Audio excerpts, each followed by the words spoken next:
Level 1. Direct Power.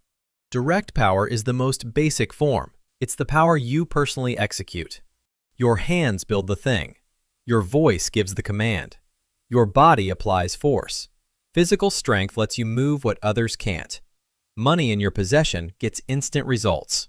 Skills you've learned allow you to build, repair, or solve problems independently, without permission or assistance. Charisma draws attention the moment you speak. This power lives inside you, in your muscles, your mind, your wallet. When you enter a room, something changes because you are there. You can pay the bill, write the code, throw the punch. You can influence the crowd. No approval required, no system involved, just your ability to act. At first, direct power feels complete. If something needs to be done, you handle it personally. No delays, no dependency. A strong person moves the furniture alone. A skilled worker builds without help. Someone with money pays for the entire table. A confident speaker controls the room the moment they begin. No middlemen, no bureaucracy, just raw capability producing instant outcomes. This is the earliest form of power humans recognize. As children, the strongest take control of games, and the one with money decides what gets bought. But direct power has a critical limitation. It only exists while you are present. The moment you step away, it disappears.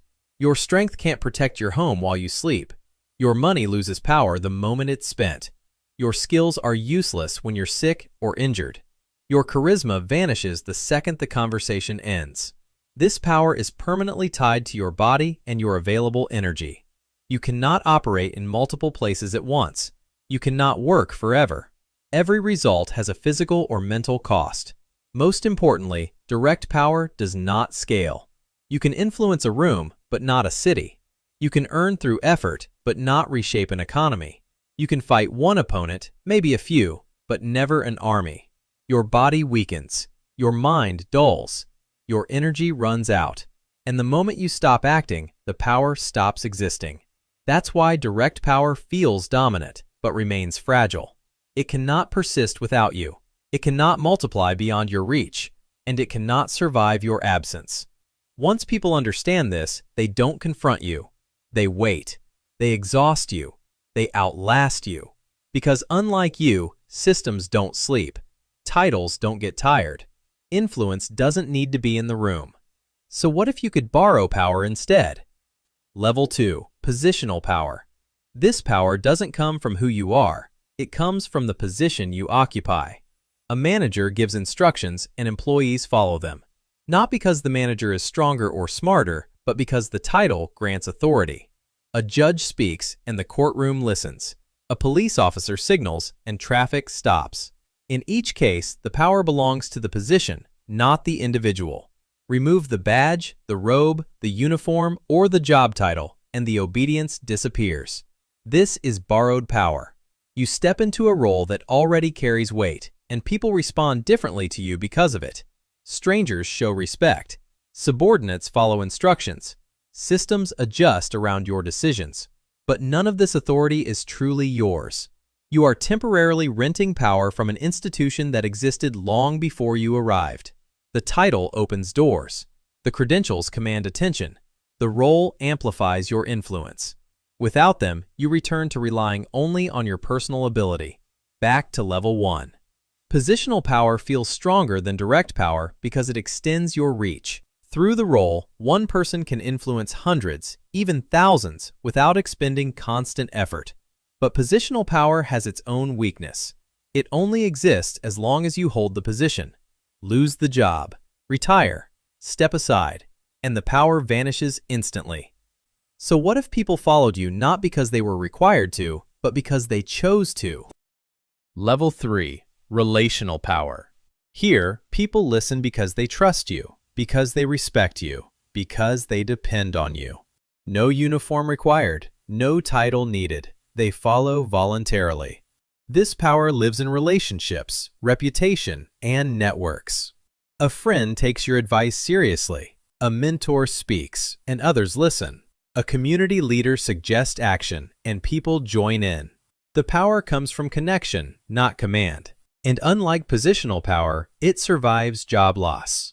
A fired manager loses authority. A trusted colleague keeps influence. A retired judge loses the gavel, but decades of reputation still open doors. Relational power moves with you. It exists in how people see you, not where you sit. But it takes time. You can't force trust. You can't buy loyalty. You earn it through consistency, reliability, and care. Every interaction is a deposit or a withdrawal. Help someone, they remember. Betray them, they never forget. Over years, this builds a network of people who defend your name and amplify your voice. Your influence spreads through conversations you're not part of. Someone you helped long ago recommends you to someone you've never met. This power scales. One person influences 10. Those 10 influence 100. Your reach grows without draining you, but it still requires maintenance. Ignore relationships and they fade. Break trust and it shatters. Stop showing up and influence weakens.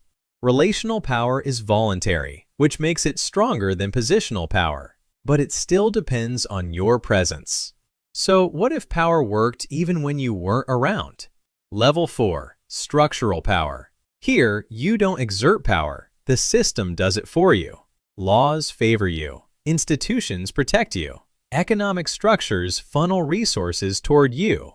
Algorithms prioritize you. The system works on your behalf, even while you sleep. This power is built into the architecture of society. No one needs to actively exclude anyone. The rules do it automatically.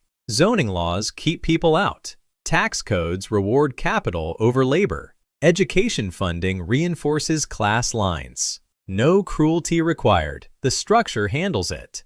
Algorithms decide visibility. Banks define worth. Infrastructure shapes opportunity. You don't need to be present. You don't need to convince. You don't need permission. But structural power takes time and resources to build. It requires money, influence, control, and it isn't permanent. Laws change. Institutions collapse. Revolutions rewrite the rules. So what if you could go even deeper? What if you controlled what people believe the system should be? Level 5, Ideological Power. This is the highest level. Here, you don't control actions. You shape belief itself. You decide what feels normal, what feels moral, what feels true. Religion defines how billions live. Patriotism convinces people to die for lines on maps. Cultural narratives define success, beauty, and worth. At this level, people enforce the system for you. They police themselves. Belief replaces force. Workers accept exploitation because they believe struggle leads to reward. Citizens defend systems that harm them. People obey not because they must, but because they feel righteous. Ideological power hides all other power. Inequality becomes merit. Obedience becomes virtue. Exploitation becomes opportunity. This power multiplies endlessly. And once an idea embeds deep enough, it outlives its creators. The body dies, the system collapses, but the belief remains immortal.